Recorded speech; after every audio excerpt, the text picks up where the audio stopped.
robotą įsigijau prieš 14 metų.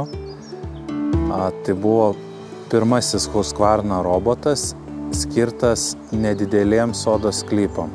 Patiko modelis, patiko galimybės, buvo novatoriškas sprendimas. Atsibodę buvo pjauti su rankinė žoliapjove, benzininė žoliapjove, o dabar pasikeitus gyvenamai vietai, padidėjus pjaunamam žolės plotui, atsirado didesnis poreikis. Dabartinis yra Husqvarna 435 AVD, tai jis ir yra skirtas šlaitams, statesniems įkalnėms, varomas 4 ratais, tai jo ir sukibimas su paviršiumi yra, jeigu kartais kažkur užstringa, tai jis ganėtinai paprastai ir išvažiuoja, susitvarko, nebent kažkur didesnė medžio šaknis išlindusi, tai jau reikia ieškoti kitų sprendimų, bet čia jau ne roboto klausimas. Robotas vėjapjove veikia 24 valandas per parą. Kažkada bandžiau dar truputėlį mažinti, bet žiūriu, nėra prasmės. Pasikrauna, dirba. Tai visada, net ir lyjant lietui, naudojau Automover programėlę, supaprastina gyvenimą. Gali matyti, kur robotas, gali matyti roboto lokaciją, gali nustatyti vėjos pjovimo aukštį.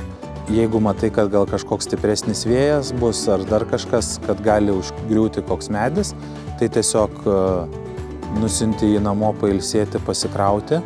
Įsigijant robotą vėjapjovę, tai pagrindinis lūkestis buvo, kaip jis susitvarkys ir ar jis susitvarkys, nes labai noriu, kad susitvarkytų.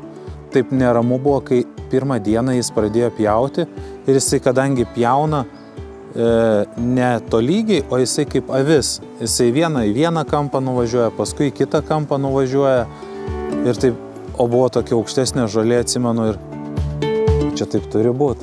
Viskas gerai, sako, palauk 4 dienas, tada bus labai gražu. Po 4 dienų, fantastika. Jeigu išskirti tos pagrindinius privalumus, tai garsas būtų numeris 1, kad jis veikia tyliai, jis yra ekologiškas, nereikalauja priežiūros kažkokios specialios papildomos. Daugiau laisvo laiko pramogoms, gyvenimui. Jeigu vertinti Husqvarna robotą vėjapjove 5 baliai sistemoje, tai sakyčiau 5+. Nuoširdžiai.